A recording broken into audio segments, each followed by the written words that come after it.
Mga senador kontento sa ikalawang State of the Nation address ni Pangulong Rodrigo Duterte. Pagsugpo sa iligal na droga sa bansa mas paiigtingin. Ang sentro po ng balitang yan ihahatid ni Sweden Velado. Approved para sa maraming mga senador ang talumpati ni Pangulong Rodrigo Duterte sa kanyang ikalawang State of the Nation address.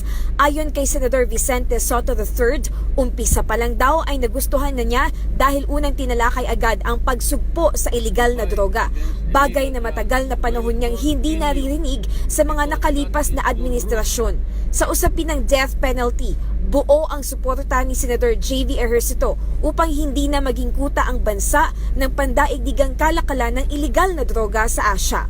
Kasabay nito, ayon kay Senador Richard Gordon, ay dapat din palakasin ang ating reforma sa sistema sa mga kulungan.